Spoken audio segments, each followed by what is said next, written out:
అదేవిధంగా ఈరోజు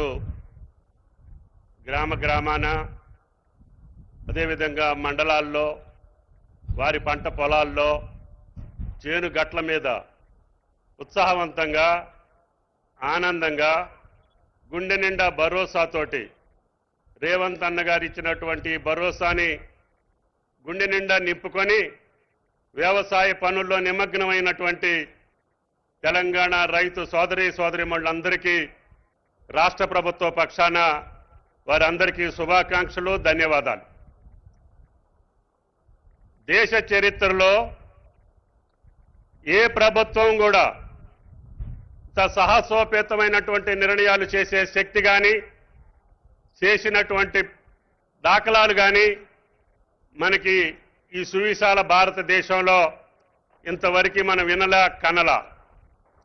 ఈనాడు సాక్షాత్తు కేంద్ర ప్రభుత్వంలో ఉన్నటువంటి ప్రభుత్వ పెద్దలు కూడా తెలంగాణ రాష్ట్రంలో జరుగుతున్నటువంటి రైతాంగానికి ఇచ్చేటటువంటి భరోసా రేవంత్ అన్న గారు కేవలం సంవత్సరన్నర కాలంలో చిన్న రాష్ట్రం, విధ్వంసమైనటువంటి రాష్ట్రం, సంక్షోభంలో ఉన్నటువంటి రాష్ట్రాన్ని సంక్షోభం నుంచి సంక్షేమ దిశగా, విధ్వంసం నుంచి వికాస దిశగా అన్ని రంగాల్లో కూడా గుండె ధైర్యంతో ప్రజలు ఇచ్చినటువంటి శక్తి సామర్థ్యాలతోటి వారిచ్చినటువంటి అధికారాన్ని తూచా తప్పకుండా తెలంగాణ ప్రజల కోసం, తెలంగాణ రైతుల కోసం, తెలంగాణ పేదల కోసం, తెలంగాణ యువకుల కోసం, తెలంగాణ కార్మికుల కోసం, తెలంగాణ విద్యార్థుల కోసం సర్వస్వం ఆయన కష్టపడి ఈ ప్రభుత్వాన్ని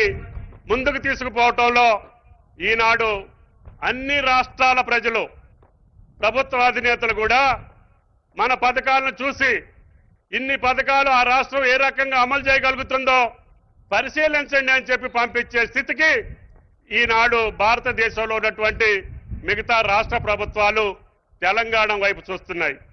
అందుకనే రాహుల్ గాంధీ గారి యొక్క ఆశీస్సులతో వచ్చినటువంటి ఈ యొక్క తెలంగాణ ప్రభుత్వం ఆయన కోరిక మేరకి ఆయన ఇచ్చినటువంటి సూచనలకు అనుగుణంగా కష్టమైన, నష్టమైన, ఇబ్బంది వచ్చినా రైతాంగాన్ని మరవకూడదు, రైతాంగం సుభిక్షంగా ఉంటేనే దేశం సుభిక్షంగా ఉంటుందని రాజీవ్ గాంధీ గారు ఇచ్చినటువంటి సూక్తులకు అనుగుణంగా ఆయన పాదాల చెంతన ఈనాడు ఇది మనం చేసుకునే సంబరాలు కాదు, ప్రభుత్వం చేసేటటువంటి సంబరాలు కాదు.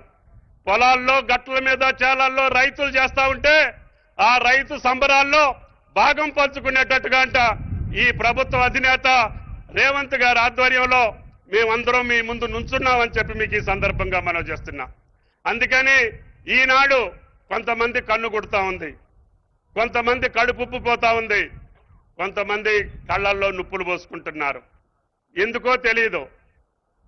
కేంద్రంలో ఉన్న ప్రభుత్వ అధినేతలు కూడా ఇంకా అది చేయలేదు, ఇది చేయలేదు, రుణమాఫీ పూర్తి కాలేదని మా ముఖ్యమంత్రి గారు పార్టీ ఎన్నికల ముందు చెప్పింది 2 లక్షల లోపు ఉన్నటువంటి రైతాంగానికి మేము రుణమాఫీ చేస్తామని.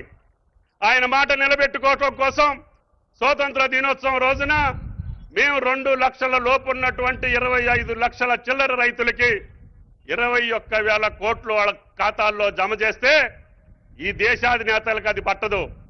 రుణమాఫీని గురించి ఆలోచించినటువంటి ప్రభుత్వాలు, పార్టీలు మా రుణమాఫీని గురించి విమర్శించే నైతిక హక్కు భారత ప్రభుత్వంలో ఉన్నటువంటి ఏ నాయకుడికి లేదు అని చెప్పి ఈ సందర్భంగా విజ్ఞప్తి చేయదలుచుకున్నాం.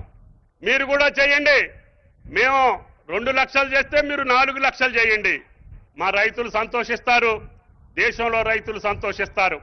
ఆనాడు మన్మోహన్ సింగ్ గారున్న నాయకత్వంలో అయింది తప్ప మళ్ళీ రుణమాఫీని చేసినటువంటి ప్రభుత్వం రేవంత్ రెడ్డి గారి ప్రభుత్వం తప్ప ఇంకొకటి కాదు అని చెప్పి మీకు ఈ సందర్భంగా మనం చేస్తున్నాం. అదేవిధంగా మేము కూడా మళ్ళీ ఈ యొక్క రైతు భరోసాని ఇవ్వాలని చెప్పి ఆనాడు గత ప్రభుత్వాలు ఎన్నికల పేరు చెప్పో, ఎన్నికల కోడ్ చెప్పో నాట్లప్పుడు కాకుండా కోతలయ్యేదాకా కూడా ఇవ్వనటువంటి పెద్దలు ఈనాడు మా రైతు భరోసాను విమర్శిస్తున్నారు. వాళ్ళు గతంలో చూసుకుంటే 18లో మొదలుపెట్టినటువంటి రైతు బంధు ఏనాడు కూడా 4 నెలలు 5 నెలలకి తక్కువ ఎప్పుడు వేయలేదు. కానీ మన ముఖ్యమంత్రి ప్రజా ముఖ్యమంత్రి రేవంత్ రెడ్డి గారు అన్న కష్టాలున్నా మనం పంట కాలానికి వేయాలి, రైతు విత్తనం పెట్టుకునే రోజుకి ఆయన జేబులో డబ్బులు